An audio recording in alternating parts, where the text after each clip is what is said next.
Okay, I think I'm recording. Let me get this.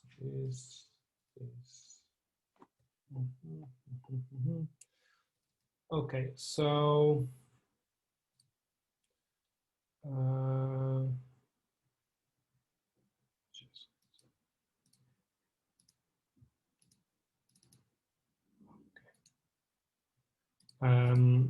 let me just share my screen. There's something in the chat. The question is if the TPs are going to be recorded. I don't think so, but I might record some explanations. So it's not useful to have the whole class recorded, but at least some explanations I might. So let me try to do this. Now, if I share the screen, not this screen,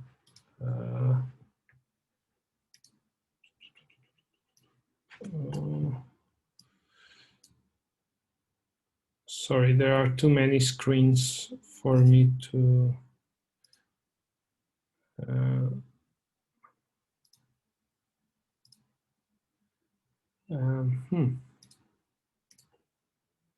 no, you cannot see this, right?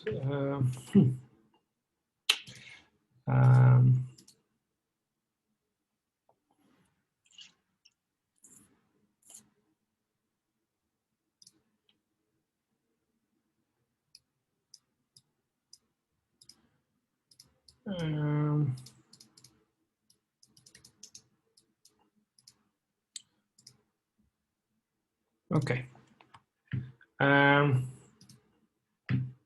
Can you see now the slides? Please let me know. Maybe. Yes. Okay. No, I don't have a mouse. Okay.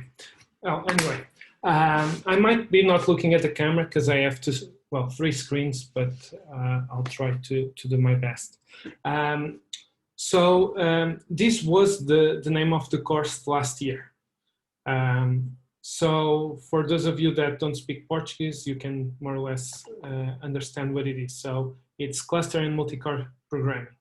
But the thing is, in this course, we actually target not only multi-core processors, but also GPUs and FPGAs and a little bit more. So we changed the name to parallel and concurrent programming. Okay, so just for you to understand what kind of programming we are going to do. So I don't know if you can see. So I usually ask how many cores does the latest iPhone has, but this year the new iPhone is a little bit late, so I'm just going to show you the one from last year.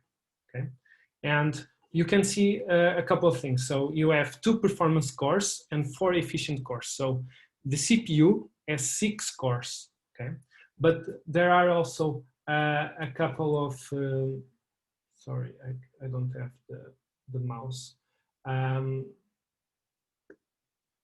Let me try to, well, sorry about this, but well,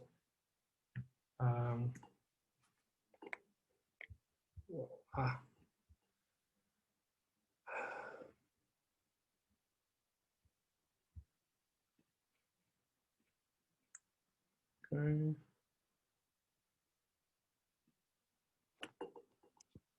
Okay, so we're back. So you have a,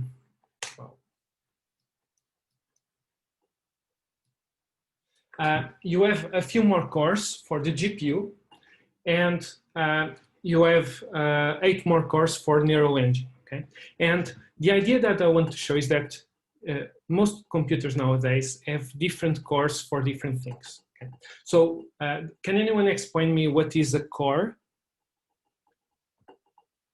So I've shown you a couple of them.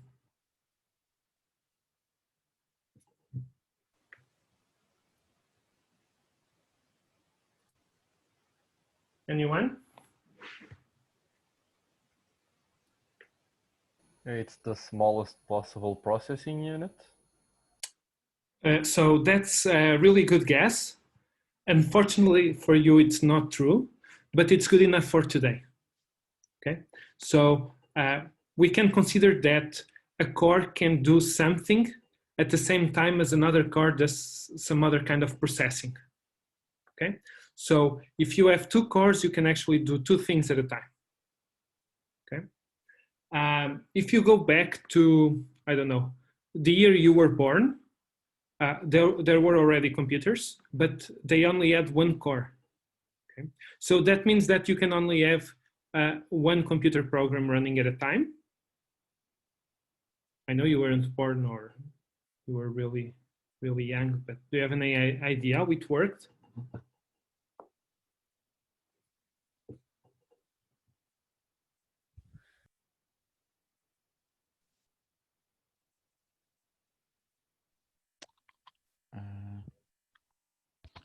They switched very fast the programs. Exactly. So it appeared that you could run different things at a time because the CPU was giving a little bit of time to one program, then the other, and so on. But since the frequency of the CPU is so high compared to our eyes, okay, you wouldn't notice that it was just doing a little bit at a time. If you have a processor with two cores, then it means that you can exactly do two things at a time. Okay, so that's the idea of a core. Now, looking at the iPhone CPU or the system on a chip, you can see that there are different kinds of cores. Even on the CPU, which is called the big little architecture, you have some little cores and you have some bigger cores. Do you know the reason for this distinction that you don't have on your laptops? It's for power saving, and when you don't need extra computation, you just use the small ones. And when you do need, you'll use the big ones, right? Exactly. So it's the same reason why some laptops have two GPUs. For instance, an integrated GPU inside the Intel processor and another dedicated GPU like an NVIDIA or an AMD card. And when you want to save power and make it last, you use the integrated GPU, which is much more weaker, but also doesn't waste as much power. Okay? But if you want a game, then the integrated GPU doesn't allow you to play that game. And then you switch to the bigger, more powerful GPU, but then your battery will last a couple of, maybe half an hour or a couple of hours at most. So when people design hardware, they think about all of these issues because they want to maximize battery as well as performance. So it's a trade-off.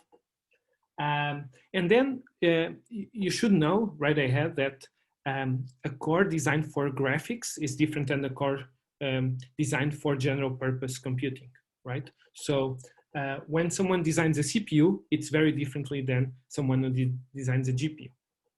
So my idea for this course is to show you how you can program all of these kind of cores or processors and to understand the differences and write programs that firstly are correct and don't have any bugs, and secondly they have a lot of they have a really good performance considering the hardware you have. And then you have the neural engine. Does anyone know what's the purpose of those 8 cores, which are more than the GPU cores? AI. Well, AI, it's a pretty broad answer. I wanted something learning more. And stuff and model inference, I guess. I don't know. Yeah. So you've heard about deep learning and neural networks. Okay. So neural networks is actually they're a machine learning algorithm that has been around since the 60s. Okay. But we didn't have self-driving cars in the 60s. Okay. So the reason we have right now is twofold.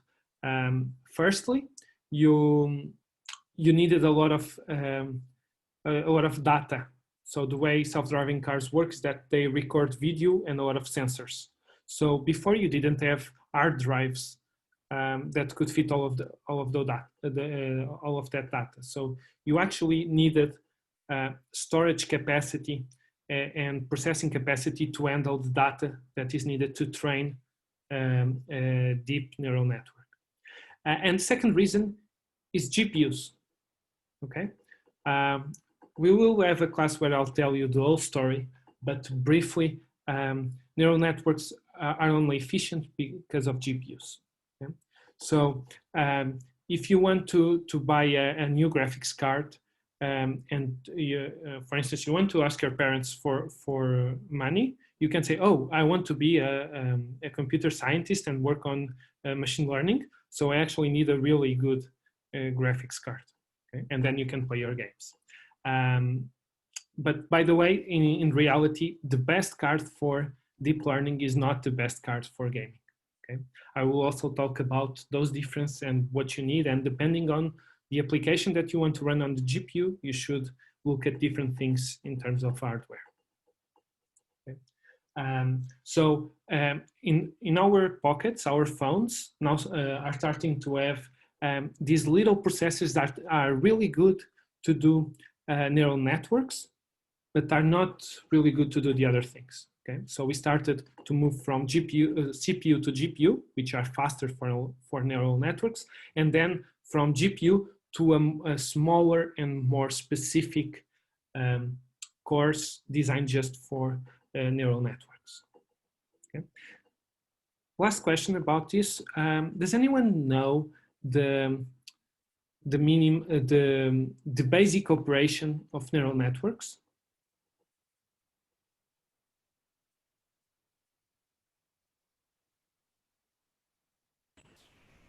Backpropagation. So that's actually a method used within the training of neural networks, but regardless of whether it's forward or backpropagation, there's a mathematical operation that's the basis of all neural networks. Teacher, can you hear me? Yeah. A colleague of us already told in chat, it is multiplication. Oh, sorry, I'm not getting the chat notification. Oh, I have a lot of them. It is multiplication. Let me just, no.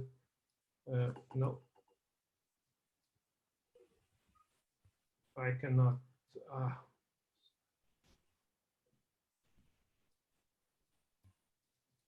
Oh, sorry. Well,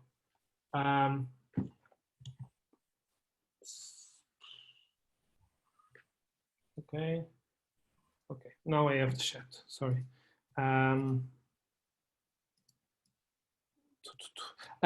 By the way, I won't pay a lot of attention to the chat, so you are free to just unmute yourself and speak. Yeah, so matrix multiplication, right? So that's something you should have learned in algebra, where you have a matrix of numbers and another matrix and you multiply.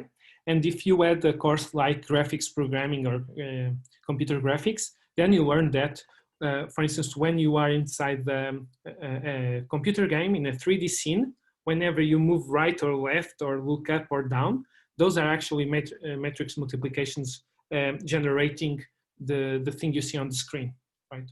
So that's the reason why GPUs are so good at neural networks, because both games or 3D applications and neural networks, they do the same basic operation. Okay, and that's the reason why most games don't run just on the CPU. Okay, they need those that hardware specific for matrix multiplications and other operations similar to those. Okay. I have a question. Sure. You were talking about GPUs and neural engine, but I didn't understand one thing, which is, does neural engine, it is a part of GPU, or that's a different? It's different. So let's talk a bit about TPUs. Okay, so you can train a neural network on the CPU. By the way, everything you can do on the GPU, you can do on the CPU. The thing is, it's 100 or 1,000 times slower. Okay, that's why you want to do everything you can on the GPU, because it's faster. But if you don't have a GPU, you can do it on the CPU. Then, whether it's this neural engine or the Google's TPU, Tensor Processing Unit, which is like it's a USB drive that instead of storage, it gives you compute power to learn or to infer neural networks. Okay? And those are hardware much more specialized for matrix multiplication. Okay? So you have like the CPU, which can do everything really slow, the GPU, which can do just graphical operations, but they can do it much faster. And then you have TPUs, or the neural engine, or tensor-specific processors, which can only do neural networks and not even all kinds of neural networks. But those that can run there, they run way faster. Yeah, so neural engine and TPUs are the same. They're all processors, but they have different characteristics. Just like CPU is different than GPU, sorry, neural engine is different from any of the other two. Okay, thank you. We will have one or two overall 3 classes just about that. Okay, so I will go into a lot of detail. Right now, I just want you to give you a brief overview about all of these aspects that we are going to show. Okay. So this is a famous plot. So it ends in 2010. So it's almost, it's 10 years old. And you could see that the trends were, do you know the law? The name of the law? There's a law that... It's the Moore law. Exactly. So it used to state that, you could say it in different ways, but one way was the CPU frequency, so the speed of CPUs would double every 18 months, okay? But there are other formulations of the law. And if you look at this plot, you can see that the green line was always increasing. And if you look at the y-axis, you can see that it's logarithmic, right? It's not linear. So it means that it was actually growing up to 10-fold. Okay. But if you look at the blue line, it stopped growing. Can anyone tell me what's the difference between the green and the blue line? So in the legend, it says that green is transistors and blue it's clock speed.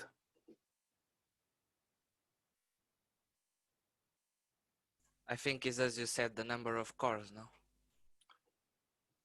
Well, the number of cores is the difference between the two. So what happened, does anyone have a processor with a CPU frequency higher than 5 gigahertz? Anyone in the room? Power saving? Sorry, I didn't understand what you meant by power saving. Well, if you have a lot of gigahertz on your CPU, it's probably going to generate a lot more heat and it's going to be overall inefficient. Well, not only, you are completely correct when you say it generates more heat, but you are not right on the issue. So the issue is not just power consumption, it's actually, it will melt. Okay, so there are physical constraints in how you can organize your transistors. Okay,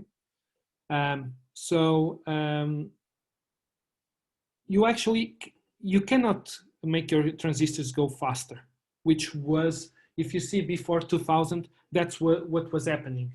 The green line was growing because the computer manufacturers were improving the clock speed, so how fast the processor goes. But after 2004, more or less, they couldn't go beyond the 5 gigahertz limit, because then the processor would melt. Okay, it wouldn't work. But they still wanted to improve the performance of processors overall. So instead of making the transistors go faster, they instead decided to make more of those. So instead of one processor, now had a dual core. This is what back in core to dual. So 2000 and maybe 3, 4. And then you started to have quad cores, and then 8 cores, and so on. Okay, So now I want to have a quiz. So does anyone know what these smartphones all have in common? So they are 3 years old now. So this is way back in smartphone time. They are octa-cores. Almost. Yes, Each there one are. of them has 10 CPU cores. Okay, so can you understand that 3 years ago, a lot of people had phones with 10 CPU cores, so not counting GPU cores nor any other special AI cores. So nowadays it's a lot common to see smartphones with a lot of cores. Okay?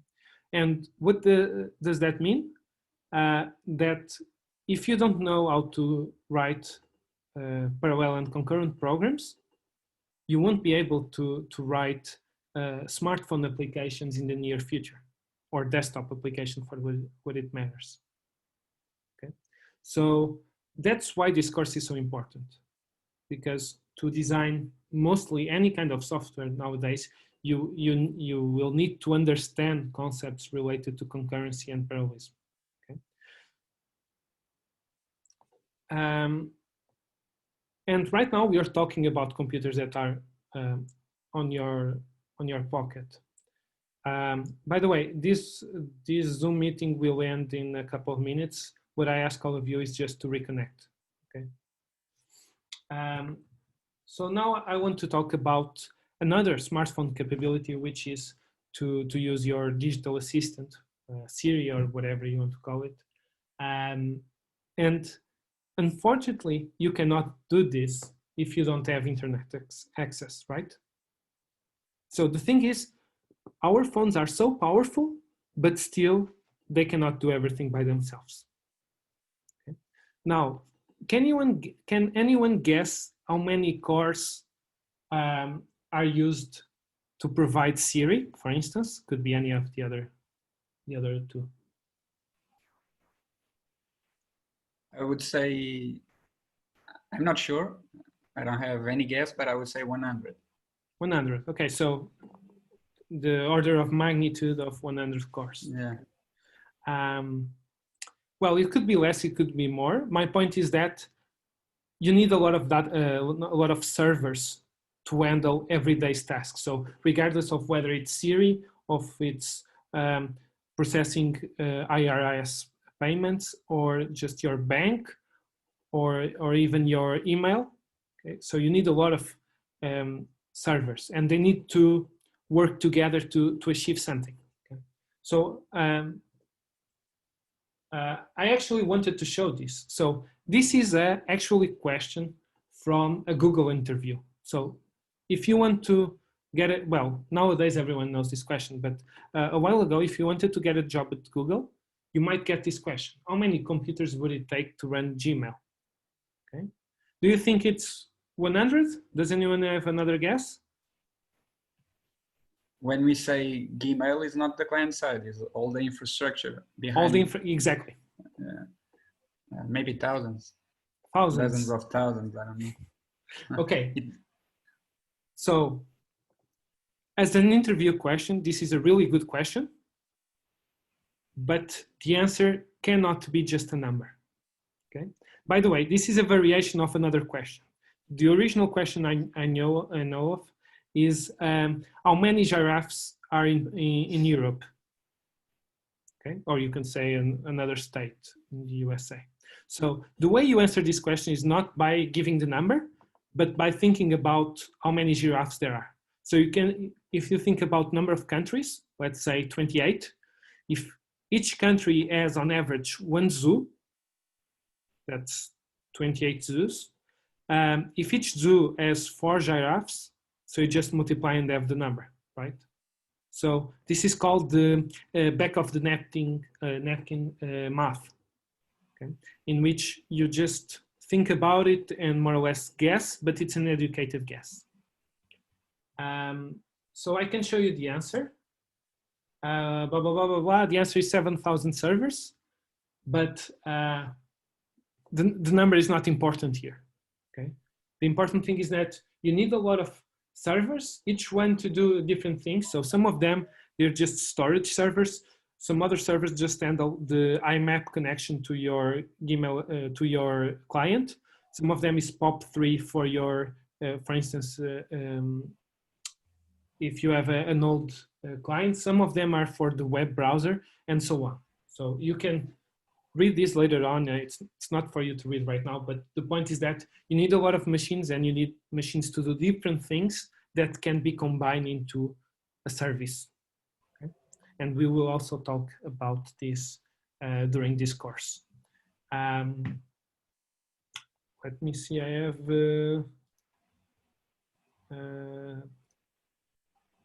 5 minutes, okay.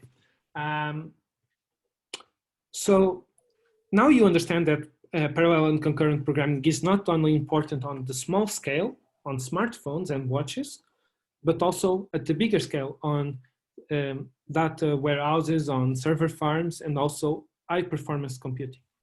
Okay. So another question, does anyone know the name of the largest, or at least more powerful Portuguese supercomputer, or computer if you would like? Or do you know what it is?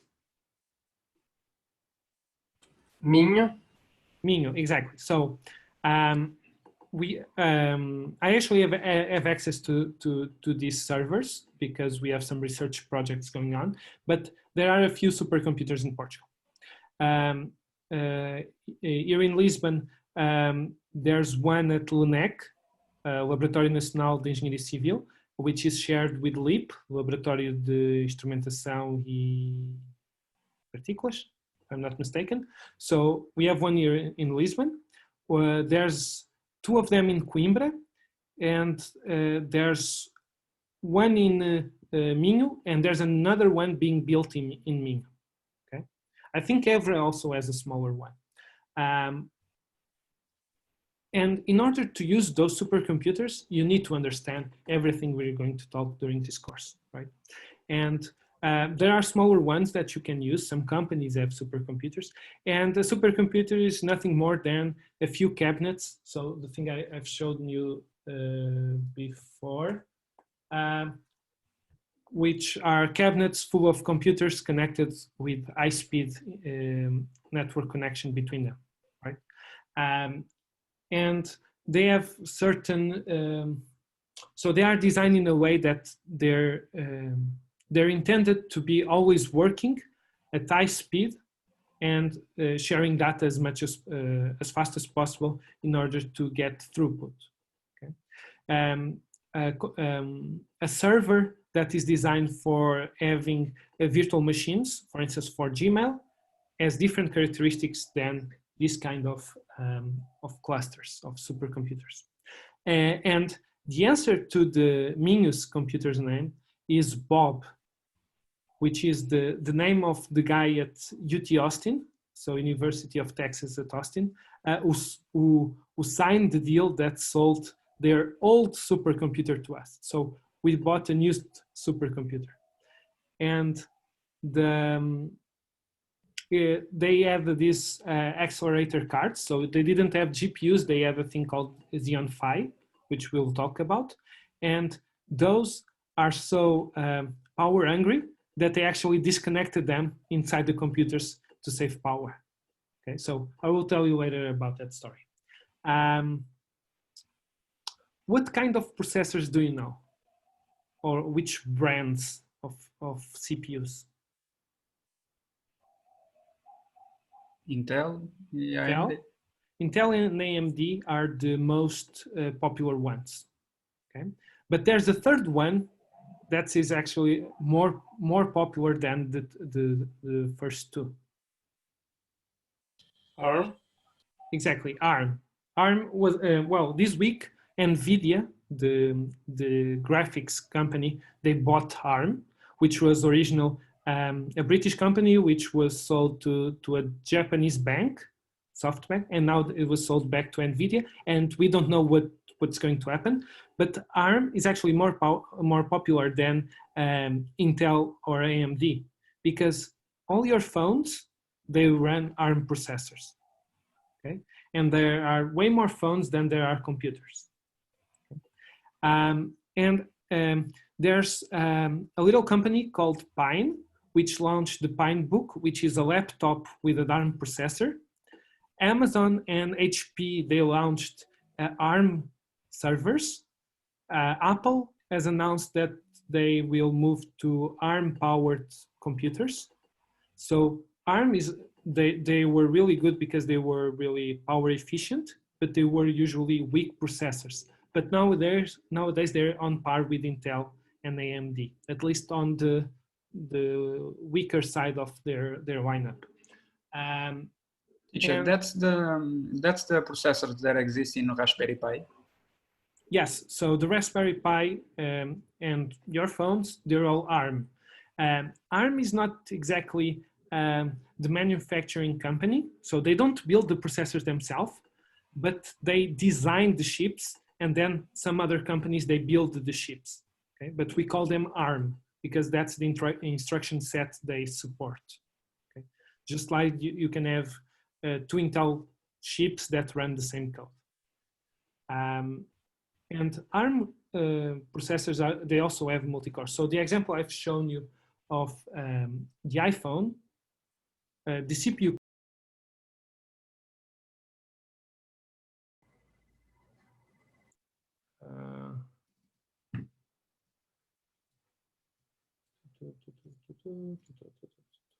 Uh, 35, I think we were a little around that number, right?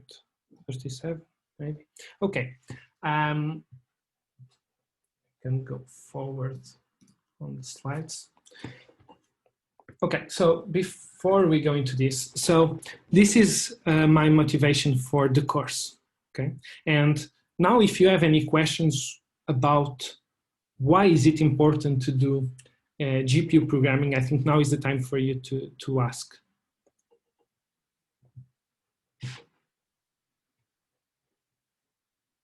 I have one question about the supercomputers. It's not exactly, but wouldn't the supercomputer, or at least the computer we have at Faculty of Sciences, would qualify as a supercomputer? So you're talking about when you go on the lab corridor, where you have your labs on the left or the right, and the other one you have like this glass with a lot of cabinets full of computers. Yeah. So most of those cabinets, they have individual computers, okay? So as a researcher, I can put there a computer and it works, and it's not part of a supercomputer, okay? Having said this, IDL, Instituto Dom Luís, they make climate predictions. So they can actually tell you at this point in the middle of the ocean, the temperature will be at this value in 2 weeks. Okay. Well, for you this is not interesting, but for a lot of people, well, if you think about agriculture and if you think about aviation, if you think about navigation in the sea, so on the air and on the sea, it's really critical to understand the wind speed and the temperatures and things like that, right? And they can only do that using their own supercomputer they have. But I know that most of the time they don't use that supercomputer, they use the one at Barcelona, which is well, they have, the biggest ones are at Barcelona and at CERN in Europe. So they have access to those and they run their things there. So they have a smaller one to test. So the right answer is there is a small supercomputer at school, but the thing you see is not just that supercomputer. Maybe 2 or 3 cabinets are the supercomputers, the rest are other kinds of computers. Okay. Any more general questions?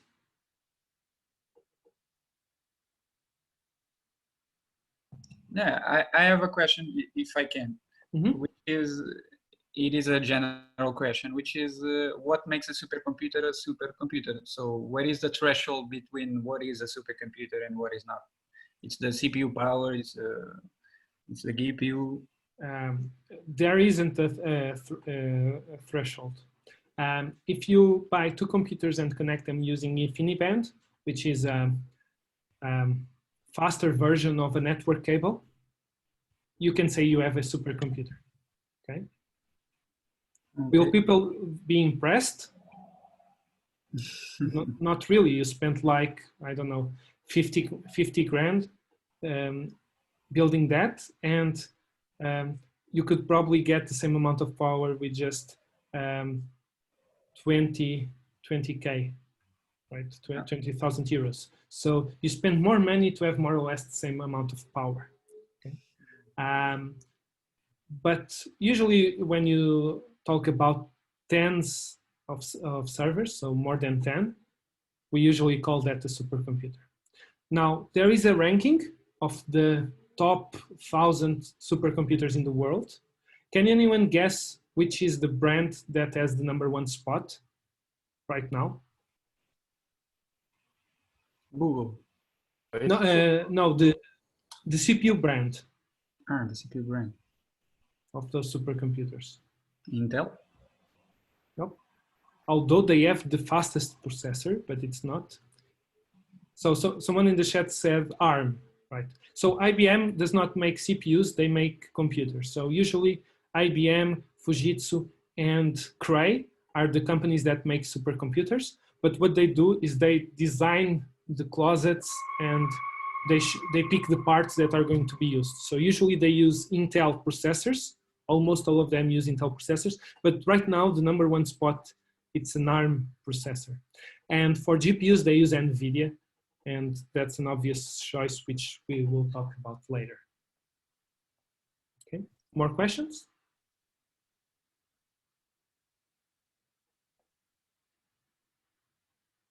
No? Okay, so right now we talked about processors, hardware, but we haven't talked about programming at all. And this whole course will be about programming, so writing code. So I talked about CPUs and show you graphs and layouts, but actually you will be looking at source code during most of the semester. Okay?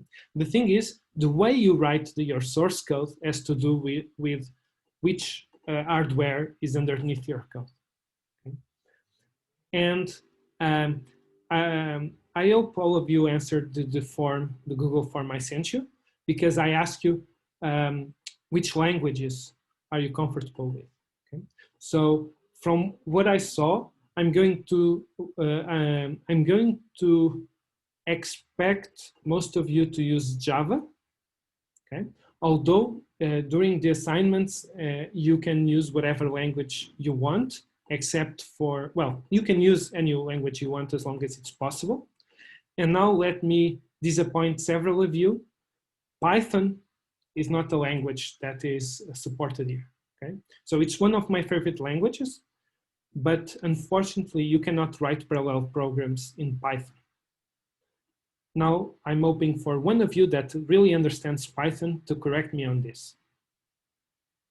No, that's true, that's true. I work in Python, yeah, and that's true. Multiprocessing with Python is a nightmare. Okay.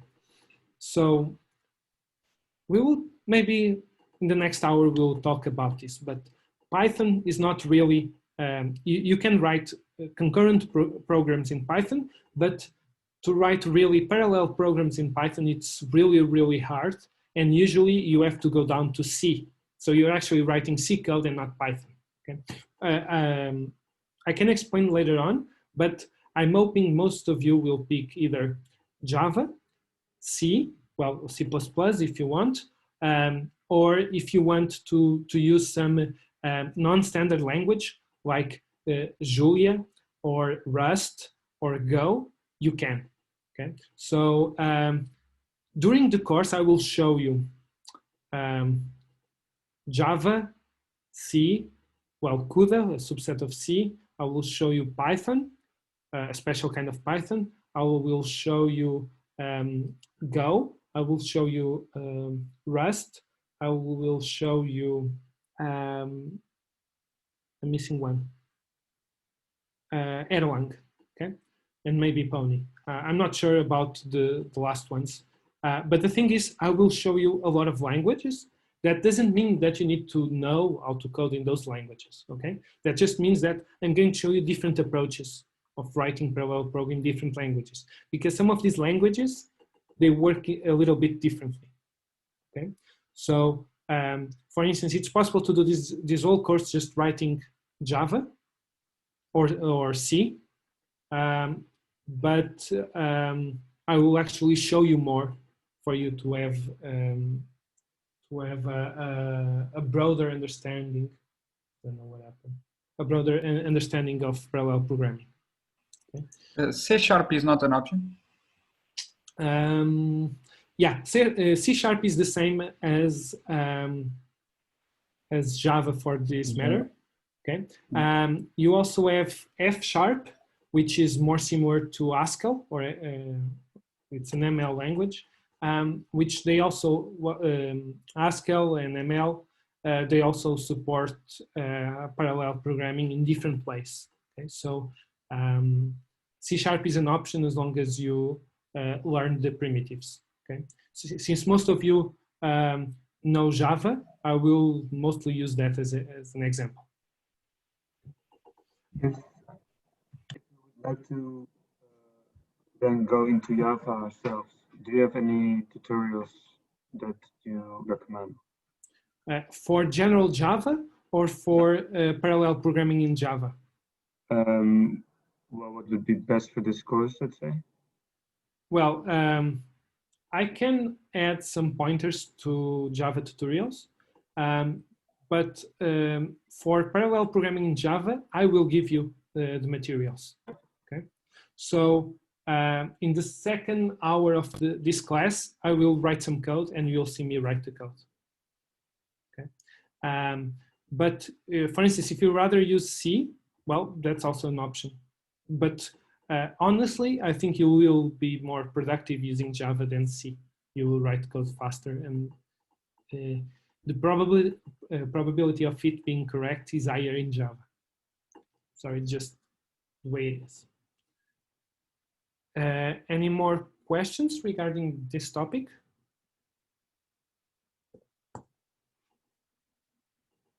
Okay, so right now, before talking about how the course will work, I want you to understand two concepts. Okay, one of them is parallelism, the other one is concurrency. Okay, so the first bullet point on each side shows you the main difference. So parallelism is two things happening exactly at the same time, and concurrency is two things occurring during the same period. Okay, so I can tell you that I am teaching a class and writing a paper at the same time. Okay, is that concurrency or parallelism? That will be concurrency. Right. So I was writing the paper during the morning, and I'm teaching the class during the afternoon, and tomorrow I will finish the paper. Okay. That means that during this whole time, I am doing two things.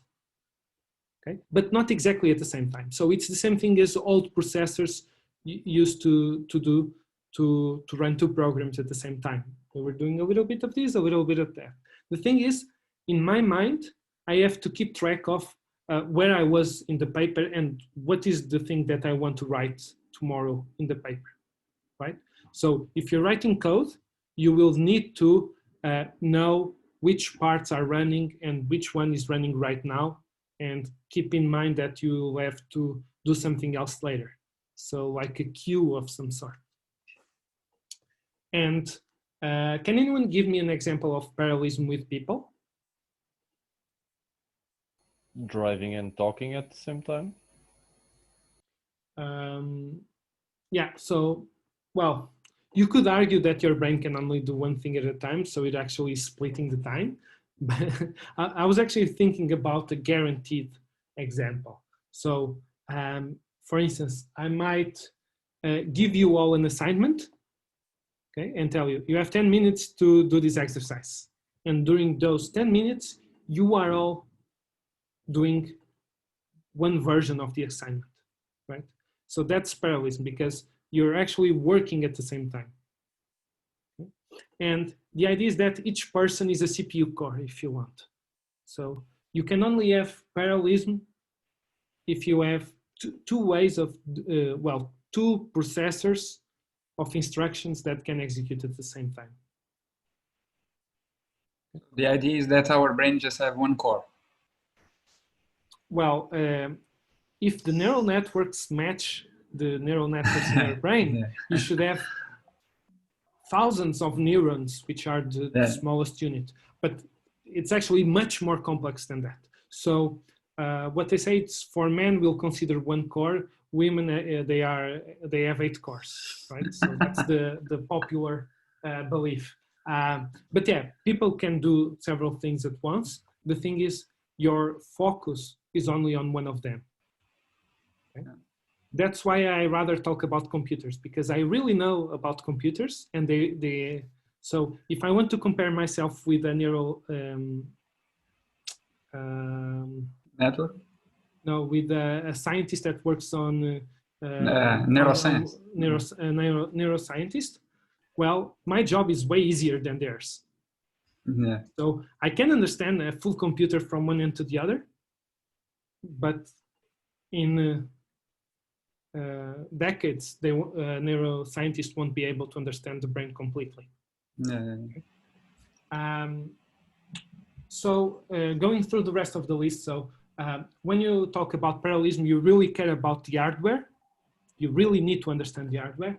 But if you're talking about concurrency, it doesn't matter as much. Okay? And the way you write concurrent programs is using several processes, several threads, even the actor model. But when you're talking about parallelism, you usually use more low-level languages. So you probably write a concurrent program in C, Java, or an higher level language, while a parallel program you'll probably write in C or the same level of C. Okay, there are exceptions, but this is like the most common approach. And yeah, parallelism is about performance. You want to run your program as fast as possible, while concurrency is usually, we want to make sure that if things occur in different steps, the overall result is correct. Okay.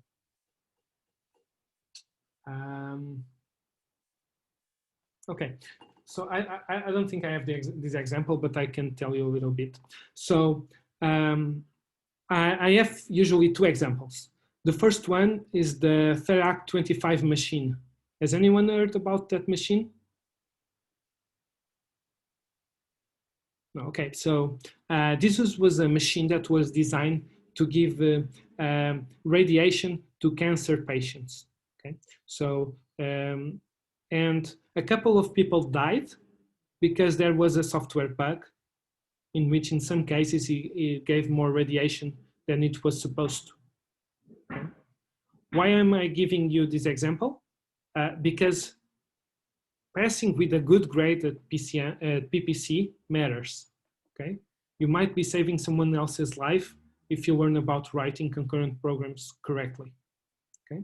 If you want a less morbid example, in 2013, the northeast of the United States and a little bit of Canada, they spent a couple of days without power because of another concurrency bug.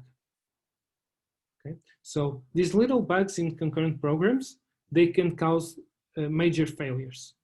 Okay, now imagine your life without power at your home for 2 days. You'll probably go insane.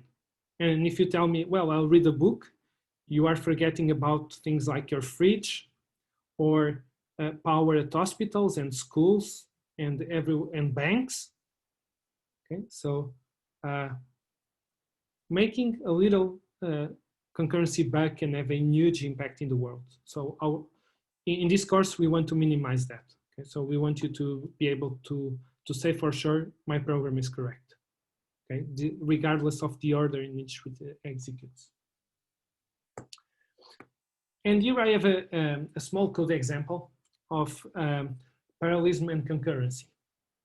Okay, so On the first one, we have 24 threads. So inside the for loop, we are starting a thread that's going to execute the thing between curly braces, which is just waiting and printing, okay?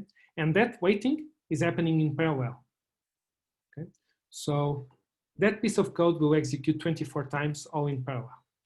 And the code on the right, it's almost the same. The thing is, it starts 25 times.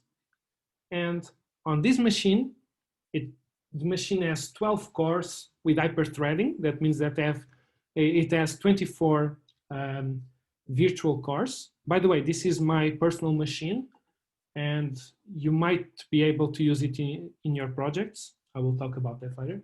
So if you have more tasks than actually threads that can run your program, you already have concurrency, because one of them must wait for time to execute, while if you just have 24, you can do in parallel, and that's it.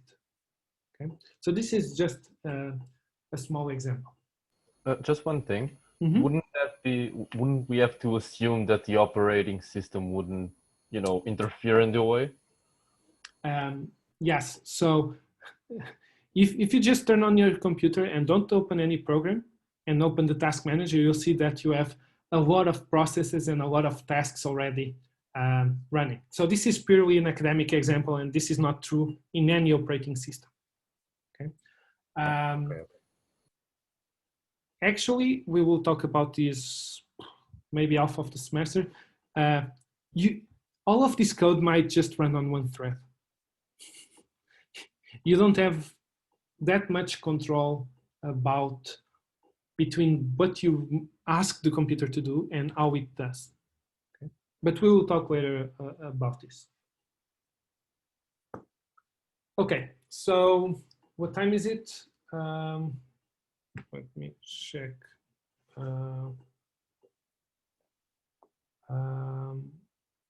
Okay, let's do a 5-minute break. And then we'll talk about the way the course is going to run, okay?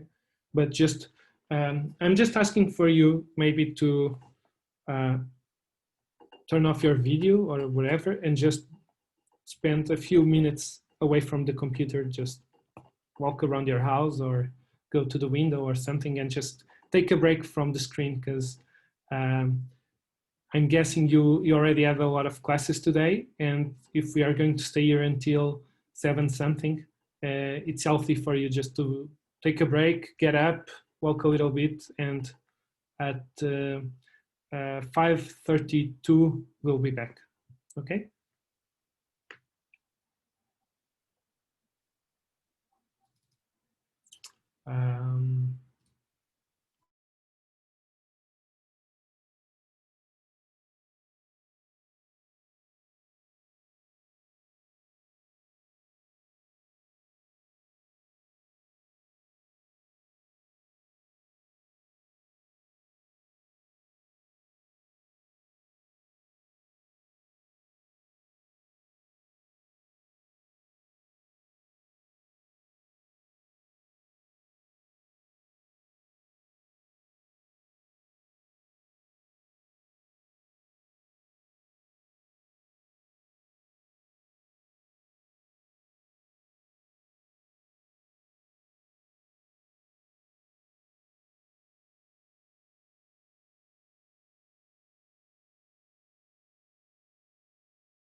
I'm going to assume you're all back.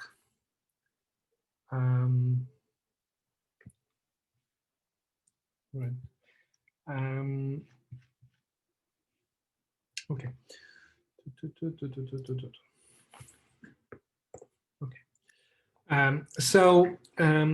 Going back a little bit, this slide is the overview of what we are going to cover during the semester. This is a preliminary plan because depending on the feedback you give me, I might change some of this stuff and focus more on one versus the other.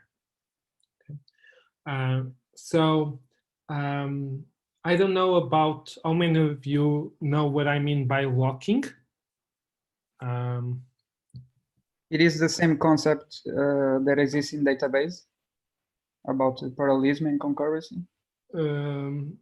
Yes, but before it existed in databases, it existed in the operating system. Yeah, of course. But yeah, it's the same concept. So locking is a way of two parallel processes not doing something at the same time. Okay, and you can use that mechanism to say, okay, only one of them can access some resource, or they have to do something in a certain order, or other things like that. Okay, and for those of you that have operating systems, there's the concept of a mutex and the semaphore, which are examples of locks. Okay, so we will talk about those in this course. Of course, we will talk about threads and processes, which are the main concept of parallelism and concurrency in most programs. We will talk about some high-level primitives like synchronized and volatile in Java, but also some other, for instance, in Haskell and some other languages. This is bothering me again. Okay. We will talk about features and data flows. And for those of you that have heard about promises in JavaScript or some other language, the concept is very related to that. So we will see some points there. We will talk about producer-consumer queues and some models like the actor model, data flow model, CSP, MapReduce. So these are, let's say, design patterns to write parallel and concurrent programs. There are recipes that you can follow to minimize the errors. So instead of thinking, how can I synchronize all of these processes together? Well, you have here a way that if you follow, you know it works, or it has a given set of challenges and guarantees. Does anyone know what MPI stands for or what it is?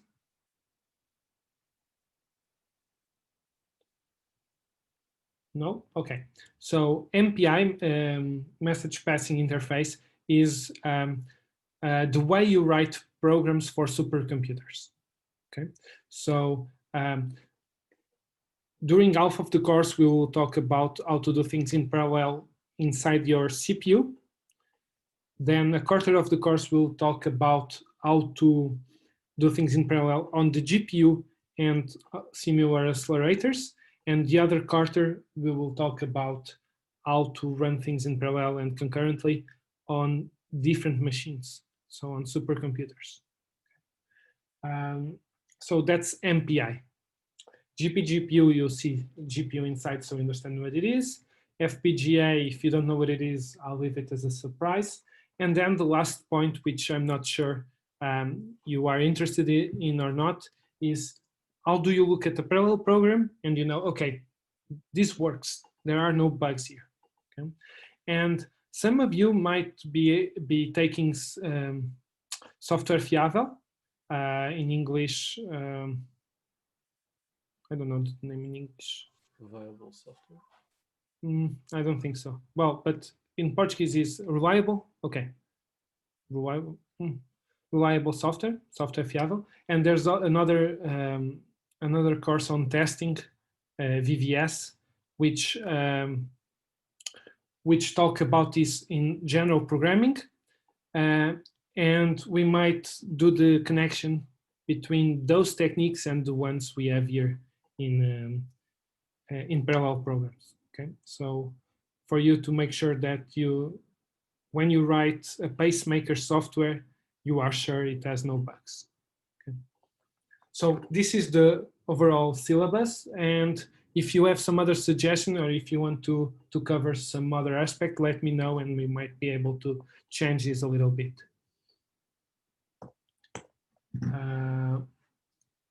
Okay, so this course will run through Moodle, okay, and Zoom links. You can see that you already have there the rooms. So these are the final rooms. So let me talk a little bit about that.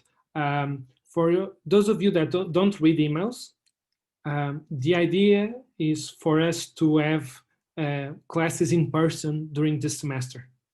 Today, only half an hour before we started, I got the number of the rooms. So it was not possible to warn you beforehand.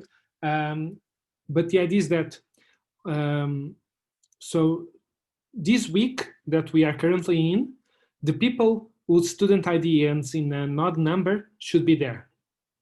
Okay, and ones that have an even number, so if it ends on a 4, for instance, you have an FC something something 4, you should be at home during this week.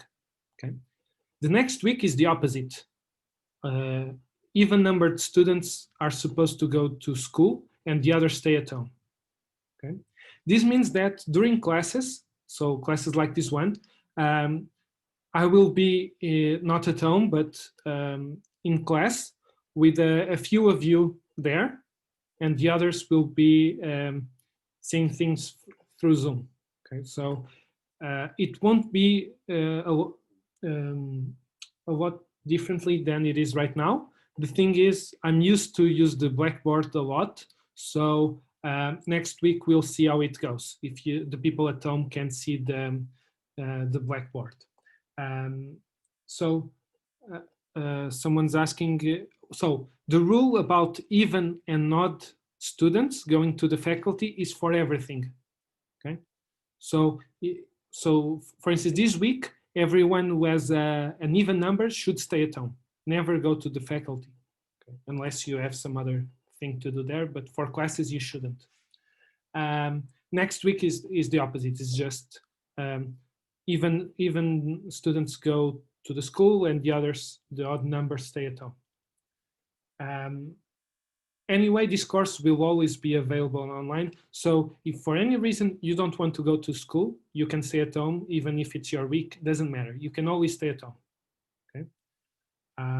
If you want to go to Jamaica and follow the course from there, you can, as long as you have a good internet connection. Okay, for me, it doesn't matter.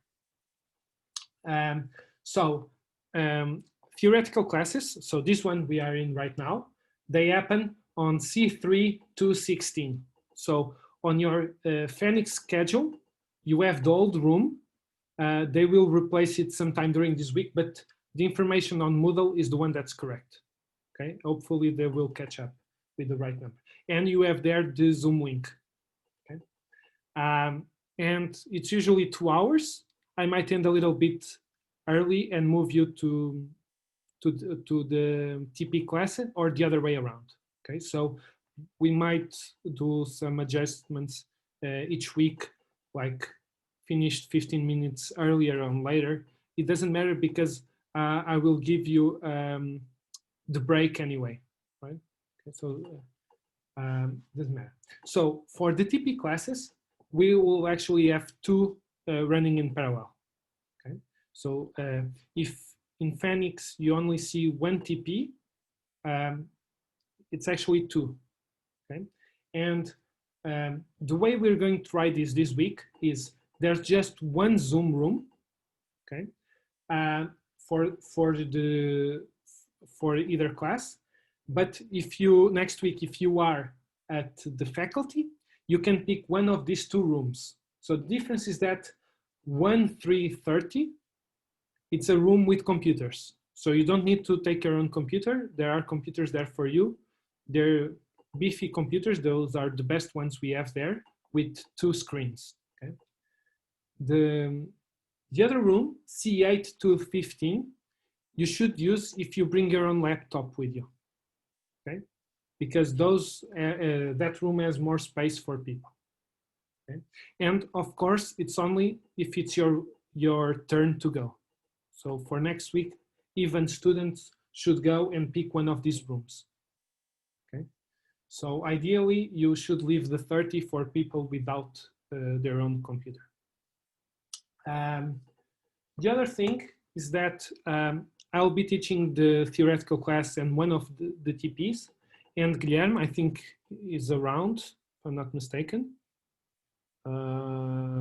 Maybe not. No, it is. You want to say hi, Guilherme? Oh, yeah.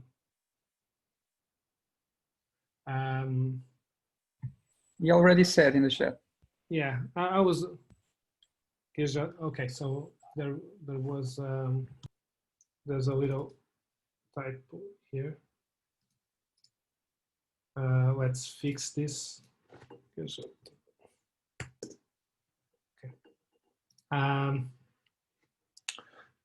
So you will be handling one of the TPs.